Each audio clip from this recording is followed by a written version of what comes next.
Bonjour à tous, je suis le docteur Benjamin Viala, je suis infectiologue au centre hospitalier Alpes-Léman en Haute-Savoie. Je vais vous présenter le cours sur les délivrances d'antibiotiques après la réalisation d'un TROD urinaire. Et on va commencer par les signes et les symptômes de la cystite aiguë simple qui seront votre cadre de travail avec un logigramme qui a été défini par décret pour la prise en charge de ce type de pathologie. Le plan sera le suivant. On va voir d'abord un peu d'anatomie du système urinaire. Ensuite, on travaillera sur les signes et les symptômes d'une cystite aiguë simple et les diagnostics différentiels qui doivent vous alerter pour encourager le patient à aller consulter un médecin. Donc, on verra les autres indications également à la réorientation vers les médecins. Je vous présenterai le logigramme de la prise en charge des symptômes de cystite aiguë simple. Et enfin, nous identifierons les traitements pris par le patient qui nécessitent une réorientation vers leur médecin.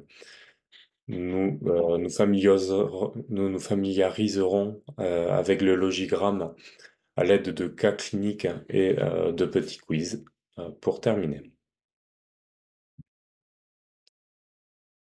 Alors, je vous ai mis ici un petit schéma sur l'anatomie de l'appareil urinaire.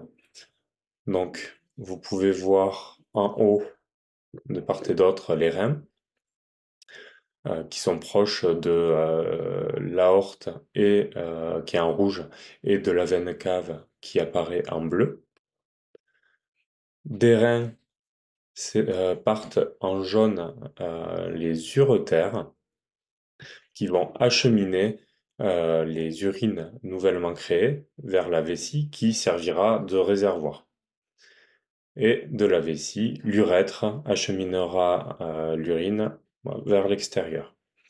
On peut voir la proximité de l'appareil urinaire avec d'autres éléments qui sont un peu plus fondus, que ce soit le foie, l'appareil digestif avec les intestins.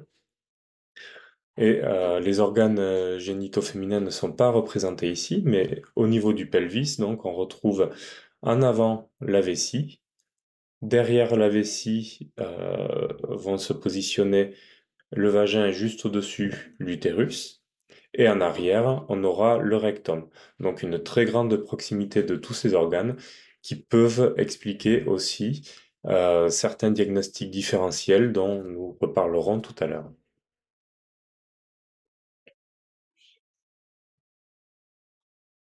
Alors, nous allons commencer par un peu de clinique et de définition des signes fonctionnels urinaires.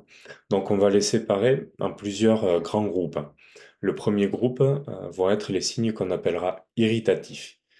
Alors, il y a en premier lieu la polachyurie, qui signifie que ça va être des mictions qui sont plus fréquentes, et à ne pas confondre la polyurie, qui va représenter un volume mictionnel sur la journée en fait plus important. Donc il pourra y avoir effectivement des mictions plus fréquentes, mais surtout un volume plus important. La polyurie seule, ça sera souvent en fait des petites mictions mais qui vont être plus fréquentes, dues à l'irritation vésicale. Et en fait, sur 24 heures, on n'aura pas d'augmentation du volume urinaire. La polyurie, elle, on la retrouvera par exemple dans des découvertes de diabète ou à cause de la perte de sucre dans les urines, il y a un appel d'eau qui se fait et le patient va beaucoup boire, beaucoup uriner et voire même se déshydrater à cause de ça.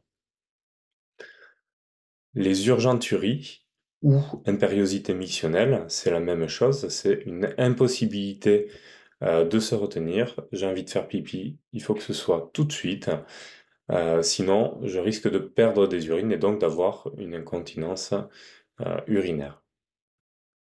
Enfin, il y a la nicturie, qui sont des mictions nocturnes. Alors, il faut que ce soit nouveau et anormal pour le ou la patiente. Un patient qui se lève une ou deux fois par nuit, soit, alors chez les hommes, à cause d'une hypertrophie prostatique, soit chez les femmes, ça peut être, par exemple, si elles boivent trop avant d'aller se coucher. Bon, si c'est une fois, c'est pas très significatif.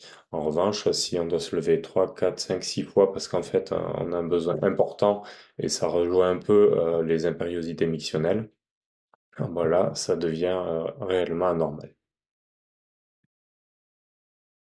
Après les signes irritatifs, on va retrouver les signes obstructifs. Les signes obstructifs qui sont notamment la dysurie. La dysurie, c'est une diminution du débit urinaire euh, par plusieurs mécanismes, enfin, en tout cas qui se présentent de plusieurs façons. Ça peut être un retard à la miction. On a envie de faire pipi, il va se passer plusieurs secondes avant que ça puisse y aller. Ça peut être un jet faible et voire dans des cas extrêmes du goutte à goutte. Ça peut être la nécessité de pousser. Ça peut être des mictions qui vont se faire en plusieurs temps, qui vont être entrecoupées. Des gouttes retardataires, c'est-à-dire on fait la miction et puis un peu plus tard il reste quelques gouttes qui reviennent et une sensation de vidange incomplète. Euh, Quand la dysurie est poussée à son maximum, on arrive à la rétention aiguë d'urine, c'est-à-dire que les urines ne s'évacuent plus du tout. Alors quand on dit plus du tout, bah, c'est jusqu'à un certain point, parce qu'à un moment donné, la vessie ne peut plus se distendre, et il va y avoir ce qu'on appelle des mictions par regorgement, qui sont complètement involontaires, donc qui miment une incontinence urinaire. Donc la vessie est trop pleine, le rein, malgré tout, même s'il souffre à cause de ça, continue à produire des urines, et elles vont déborder au fur et à mesure de la production sans que le patient ne puisse faire quoi que ce soit. Donc ça peut être confondu avec de l'incontinence. Cliniquement, qu'est-ce qu'on retrouve à ce moment-là? On retrouve un globe vésical, c'est-à-dire que quand on va palper au niveau hypogastrique, donc c'est juste ou suspubien, juste au-dessus du pubis, on pourra ressentir chez les patients assez maigres une voussure qui sera sensible d'ailleurs quand on va appuyer dessus, et ce qu'on appelle une matité, c'est-à-dire que quand on tape dessus, euh, on entendra un son plutôt mat, c'est-à-dire beaucoup moins vif qu'un son au contraire qu'on appellerait tympanique.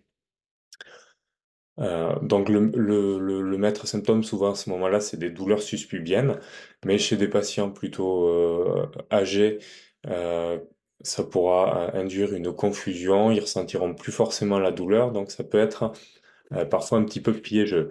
Mais vous verrez que de toute façon, chez ce type de patient, vous n'aurez pas à intervenir.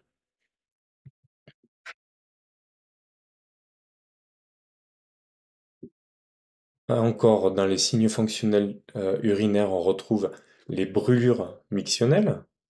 Les brûlures mictionnelles traduisent une inflammation vésicale ou urétrale, et parfois cervico-vaginale également chez la femme. Donc on dit cervico, c'est le col du utérus.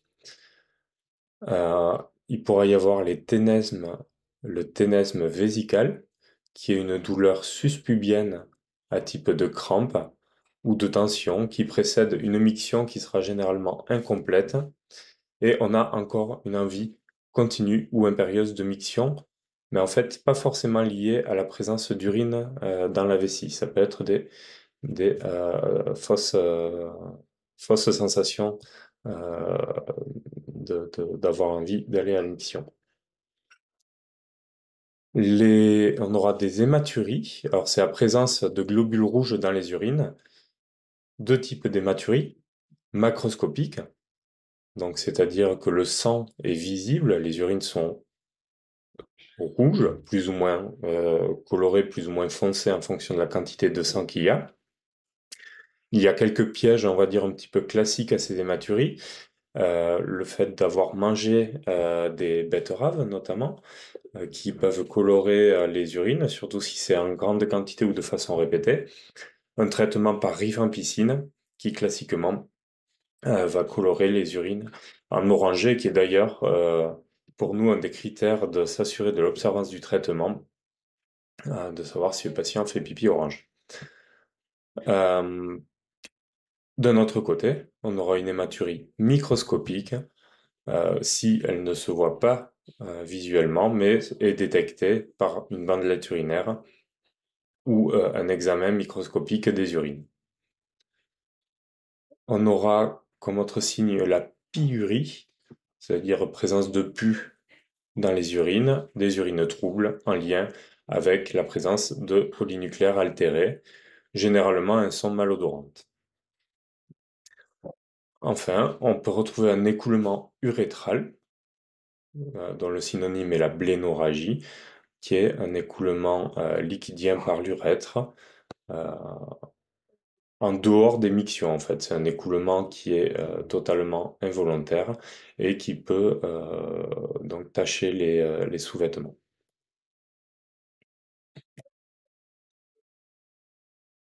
Alors, quelques définitions sur les infections urinaires. La cystite aiguë, c'est une infection urinaire qui est présumée limitée à la vessie. Donc, c'est-à-dire qui ne va pas remonter au-delà, qui ne va pas toucher les reins, qu'on appellera alors une pyélonéphrite, qui ne va pas toucher chez l'homme, et ce qui n'est pas le créneau de secours là, mais je vous en parle un peu pour élargir vos connaissances, qui ne va pas toucher chez l'homme la prostate, donc on appellera alors une prostatite. Et par là même, qui ne va pas diffuser sur une infection générale en bactériémie, donc avec euh, une bactérie qui va se retrouver dans le sang. La cystite aiguë simple, c'est une cystite aiguë chez une personne qui n'a pas de facteur de risque de complication. Maintenant, quels sont ces facteurs de risque de complication, c'est-à-dire de risque d'évolution vers une infection plus sévère parenchymateuse, on en a parlé, prostatite, pyélonéphrite, ou une infection qui sera plus difficile à traiter. Donc ces infections-là, ça sera des anomalies de l'arbre urinaire. Quand on entend anomalie de l'arbre urinaire, ça peut être une anomalie euh, anatomique de l'arbre urinaire organique. Par exemple, un patient transplanté de rein, un patient qui a eu une tumeur vésicale et a été opéré, qui a eu une vessie opérée, des urines déviées, des opérations qu'on peut appeler des néovessies par exemple, où on utilise de l'intestin pour créer une poche vésicale après avoir retiré la vessie. Tous ces patients-là ne rentrent pas dans les critères de cystite aiguë simple. L'anomalie de l'arbre urinaire peut également être fonctionnelle. C'est-à-dire qu'il peut y avoir, alors que en apparence l'anatomie est normale, il peut y avoir des reflux vésico-urotéraux, c'est-à-dire que normalement les urines s'écoulent du rein, sont fabriquées par le rein, s'écoulent dans l'urètre et vont dans la vessie et ne remontent pas en fait. Il y a à ce niveau-là un sphincter.